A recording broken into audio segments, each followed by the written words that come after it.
Hello, all, and welcome back to another chapter of Mars Mysteries. To prepare for this new season, let's take some time to recap what we've covered in the first chapter. In the first chapter of Mars Mysteries, we focused on the planet Mars as a stomping ground of fallen, angel, alien creator gods that have become the religious figures of many in the New Age and ufology. We observed that the first specific mention of Mars as the home of humanity's progenitors or civilizers was the secret society behind the Nazis. One of this secret group's public manifestations is known as the Thule Society. The origin myth of this secret order, the Thule Society, was that alien gods physically came from a star in the Taurus constellation called Aldebaran. Unfortunately, they did not evolve with their planet and fixed star, and rather than be destroyed in various periods of destruction, they fled to another solar system, ours. According to their teachings, they first colonized Maldek, or Marduk, and, like a broken record, that planet was destroyed as well, just like their planet around Aldebaran. From there, they allegedly came to Mars and were the impetus for civilization there. Once Mars met the same fate as Aldebaran and Maldek, they used their advanced technology to travel to the Earth and repeat the cycle again. According to the esoteric beliefs of the Nazis, all of our civilization and accomplishments are due to these alien gods. Without them, we would be mere animals with no power or ingenuity in our own right. Strangely, despite the Nazis apparently losing the war, their origin myth and religion seem to continue. The same story, only slightly changed and expanded upon, eventually showed up in various books, films, and TV shows, all of which received massive investment and promotion. In fact, many programs that push this Nazi esoteric cosmology appeared on public television. Perhaps the most notable propagator of the Nazi esoteric ideology is Erich von Daniken. In fact, von Daniken has become the impetus of a new cosmic religion, a new religion where ancient spiritual teachings are reinterpreted and reimagined into the most materialistic idea of human creation and evolution possible. He introduces the idea of the superior alien creator god through his work, Chariots of the Gods. Interestingly, one of the claims that was removed from the original version was that Jesus Christ was actually an alien. This assertion was considered offensive by the publisher, but appears repeatedly in New Age circles. In an alarming twist, we discover that von Daniken's work is not only propagating Nazi esoterica and sentiment, but has actual connections to the propaganda arm of the Nazi Party. His seminal work, Chariots of the Gods, was penned by Utz Utermann, who was the former editor and contributor to the official Nazi newspaper, Völkischer Beobachter. He also helped to write and produce the documentary version of Chariots of the Gods under his pseudonym, Wilhelm Rogersdorf. So, to make this clear, we have the chief propagandist of the official Nazi newspaper writing a new creation myth for society. reframing our ideology of God, our ancient past, and our origins. Thus, through Erich von Daniken and Utz Utermann, the Nazi creation myth was reborn and emerged into the mainstream. As we trace the beginnings of this ideology to its roots, we are brought to the uncomfortable realization that much of the New Age and ufology and society at large is unknowingly propagating the esoteric ideology of the secret society behind the Nazi Party. They have fallen prey and are participating in one of the biggest spiritual propaganda campaigns of our time. The effect of this new ideology is that humanity becomes infantilized by these alien creator gods who are ultimately responsible for all human achievement and, even in some circles, the creation of human beings. This new mythology asserts that spiritual events are really technologies and scientific processes, which ultimately separates us from our spirit and true path of evolution. It draws us outside of ourselves into a bizarre materialist world of alien scientists. Once the idea that alien gods were the reason why humanity has any level of achievement was established by von Daniken, a new propagator of the Nazi origin myth takes the torch: Zachariah Sitchen. Sitchen emerges on the scene and further develops the alien god narrative. Like von Daniken, Sitchen mistranslated ancient texts and archaeological sites to give them a new meaning. Sitchen's meaning affirmed that superhuman aliens were indeed the gods of humanity's ancient past. In fact, he reintroduced the exact idea that the alien gods civilized Mars before they came to the Earth, an idea that originally stems from the secret group behind the Nazis. Sitchen also renames the alien creator gods the Anunnaki, and in doing so provides the important Sumerian-Babylonian connection that was key in the original Nazi origin myth. After all, according to Nazi mythology, the alien gods from Aldebaran were from the planet Sumi-Ur, and the Vril media Maria Orsic channeled her information in ancient Sumerian.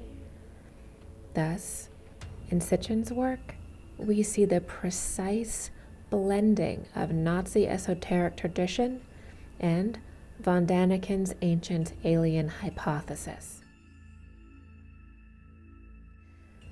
Today, the word Anunnaki, which comes directly from Sitchen, is an accepted term in the New Age and ufology.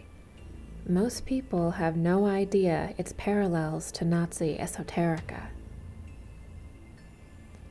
Not long after Sitchen's emergence, Enterprise mission is established directly to study the monuments on Mars.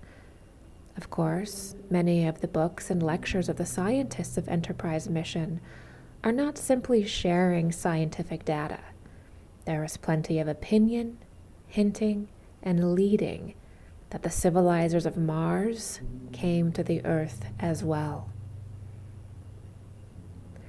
And so, the Mars origin myth is further carried into the public sphere. It is purified of its original esoteric Nazi beginnings under the guise of science and discovery. Publicly, the Nazi ideology is seen as cruel and deranged, but somehow the Nazi origin myth and their religious ideology becomes the leading narrative in ufology and the New Age. In the media, The question of life on Mars, structures on Mars, is regularly suggested. You can almost set your watch to it. Various channelers in the New Age have also become ensnared in the propaganda, providing updates on the alien gods, and even describing the recent developments of the Anunnaki. Figurines, jewelry, mugs, and other items dedicated to Sitchen's Anunnaki are available for purchase. And thus, we have entered a truth paradox. Because others before me have propagated this ideology, made t-shirts and wrote books, it must be true. And so, humanity is interacting with these concepts in a passive but impactful way. Humanity is being built up to accept certain things about our origins and the patterns of life in the cosmos. But Sitchen didn't just pick up the torch from von Daniken, who carried it straight from the Nazis. He also brought light to a new concept: creation and evolution through hybridization. And up until this point, humanity did not consider their evolution nor creation to be due to genetic hybridization. Humanity is divine in origin, meaning that we evolve in direct accordance with the cosmos, specifically our planet and fixed star. We are in the image of God directly, because we personify the patterns within the cosmos as we take them on and evolve. Thus, our evolution is a natural process of metamorphosis. This metamorphosis occurs as we move up and down in density, naturally, a process that happens over a long period of time as the earth and our body go through various stages of changes. The evolutionary impulse does not occur through physical modification, but rather through the internal process of transmutation. Sitchen also popularized Planet X, or Nibiru, and spoke about the inevitable return of these creator gods. Their return being something to fear, yet also be in awe of. Strangely, the infamous CIA remote viewing session where Joe McMonagle remote views Mars also parroted the ideology that an ancient race of humans abandoned Mars for another world. The specific idea that humanity was created, evolved, or civilized by alien gods from a destroyed world is a Nazi myth. Spiritual beings do exist as great initiators of mankind, but they did not come from a destroyed planet. Fallen beings come from fallen worlds, and fallen beings are very different than genuine higher humans, and they should not be conflated. Fallen angels and fallen beings should not be referred to as gods, civilizers, or creators, as they are none of those things. Once the von Daniken and Sitchen work was established, a new vessel for the propagation of the alien creator god mythology takes the baton. Now, it's 2009, and the television show Ancient Aliens becomes the jewel of the History Channel. Ancient Aliens, a play on von Daniken's Ancient Astronaut, gives glamour, life, and further validity to the Nazi esoteric stream. In this episode of Ancient Aliens called Return to Mars, it is suggested to the audience that alien gods came from Mars to the Earth. This is the exact ideology of the secret occult group behind the Nazis. This is the Mars origin myth in plain sight. Giorgio, I agree. Let me tell you this, though. It's possible that Mars was the blue-green planet here, a billion years ago instead of Earth. And when whatever happened to Mars, they migrated from there to here. Migration from Mars to Earth? Some ancient astronaut theorists have proposed the incredible notion that the human race did, in fact, originate on Earth's closest neighboring planet. And it is their belief that all of humankind's journeys into space have been leading towards a return to this ancestral homeland. While it may sound like the premise of a sci-fi movie, some scientists have proposed that based on what we've learned about the Red Planet, this is not such a far-fetched notion after all. And because their work was not publicly rejected and corrected, Daniken, Sitchen, and now various other experts have joined the grift. They present their findings as an established fact. In fact, the alien god theory has grown to include galactic councils and federations that not only allegedly created humanity, but also govern humanity as a centralized force. Chosen channels like exclusive priests relay their messages to eager audiences. Millions and millions of dollars have been poured into this propaganda program. And, in true continuation of the Thule Society's mythology, the experts that flash across our screen always mention the technical superiority of the Nazis. This direct propagation of Nazi esoterica has not been very well received in some circles. As racial tensions rise in America and throughout the world, various individuals have expressed their concerns and discussed that this mythology is finding a place in the mainstream. Various scholars that specialize in Sumerian script and ancient texts have also come forward to challenge this narrative. Dr. Michael Heiser from the website sitchenwaswrong.com has spent his own time and money directly exposing how Sitchen did not translate the tablets correctly. Despite efforts to expose the propaganda campaign, many obvious elements of it still go unaddressed. Perhaps the most blatant is the passing of the baton from the Nazi scientist Wernher von Braun to Elon Musk. Today, Elon has become the modern version of Wernher von Braun, carrying out many of his ideologies, like colonizing Mars and the materialist belief that humanity must one day leave the Earth to survive. In Wernher von Braun's book, Project Mars, he actually names Elon. The torch of the Nazi esoteric tradition does not end there. It finds light and influence in another avenue, the #1 streaming platform for spiritual seekers, Gaia. Gaia is often called the spiritual Netflix and features many popular spiritual teachers, UFO researchers, and psychics. Gaia is a prolific propagator of the alien god myth.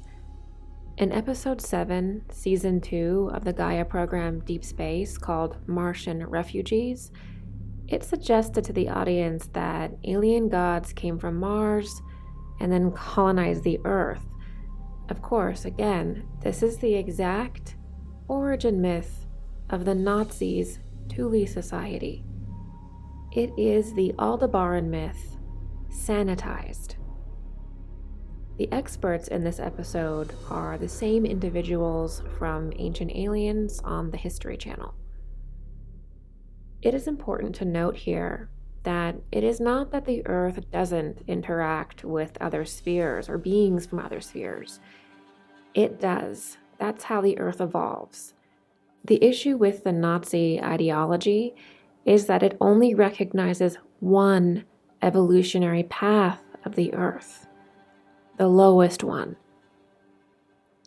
The Nazi esoterica highlighted in this series is the divergent timeline of humanity, or the degenerative timeline. There is no good in simply teaching one timeline, namely the most degenerative one. While Gaia features some interesting programming and individuals, there is a glaringly awkward element to it as well, which is their foray into cosmic spirituality. Now, cosmic spirituality is not like the first wave spirituality of the 80s, 90s, or even early 2000s. That focused mainly on self-empowerment, basics about ancestral tradition, and gentle psychic development or meditation techniques. But cosmic spirituality involves more hard-hitting topics like human origins, alien contact, specific interactions with various alien races, conspiracy theory, government corruption, and precise details about human initiation in the cosmos. The biggest difference is that cosmic spirituality introduces very specific ideologies about mankind, our planet, and the cosmos. Cosmic spirituality is not about simple self-empowerment and basic spiritual development. It is about specifically naming and classifying various spiritual forces and individualities as cosmic beings or aliens, and describing humanity's prehistory with them. Modern cosmic spirituality involves telling humanity who they are, what the cosmos is, and what our ancient history is. It involves telling us who we are before we can develop the faculties to remember ourselves. Cosmic spirituality is making the themes and holy individualities that were once up to the individual to interpret real and objective. This violates individual sovereignty, as one's personal connection and interpretation of various spiritual and cosmic forces is an important part of spiritual development. It has always been up to the individual to reach into their inner cosmos and develop their own personal interpretations and understandings of interdimensionals and the ancient past civilizations before certain dynamics were revealed. To them, this allowed the student to develop their own feel for higher worlds, their own connection with higher beings. It allowed memories and knowledge within their being to arise. Once this happens, the individual is free to navigate these topics independently and creatively on their own. Thus, having experts tell you these ideologies as objective truths removes an important and formative process of spiritual development. To be precise, it is not that there isn't objective truths about higher worlds, the ancient past, and even interdimensional beings. It is specifically that the individual must first develop their own relationship with these concepts. If this relationship does not occur, the individual becomes indoctrinated as other people's interpretations are introduced. The individual becomes indoctrinated as other people's interpretations are introduced to them. They take them on as their own without developing their own insight and connection. When a group seeks to manipulate or push people into ideologies that redefine one's worldview. That is called indoctrination. This new approach by ancient aliens in Gaia is really telling you who you are before you can develop the faculties to understand this yourself. And humanity doesn't need to be told who they are. The truth of our form lies in every individual's consciousness. And it is part of human initiation to go through the process of remembrance. It is this process of slow remembrance that is the hallmark of spiritual growth, as we remember more and more of our spiritual nature and deep past as we expand deeper into our inner light. Teaching about the past civilizations on Earth and even other spheres is necessary, as is the stages of human development in our solar system. However, such conversations should be primarily organized around the spiritual science or the occult science of human and planetary development and contact.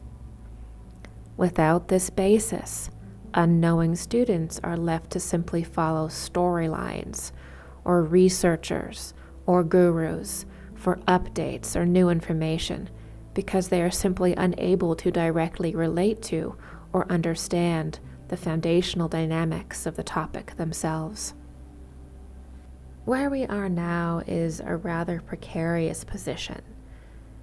The foundation has been laid and, for the most part, accepted.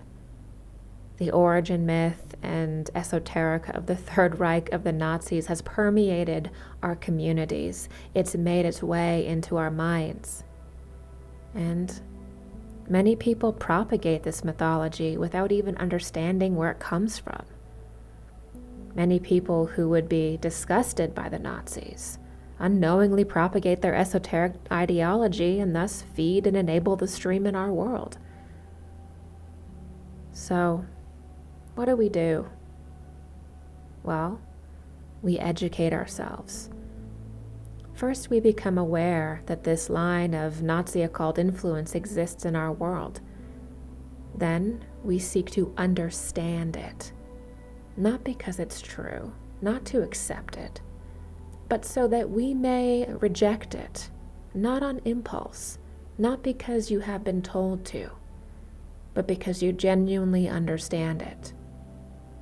So, please join me for the rest of this new season of Mars Mysteries, where we go even deeper into the alien god ideology. I can't wait to share this next chapter with you.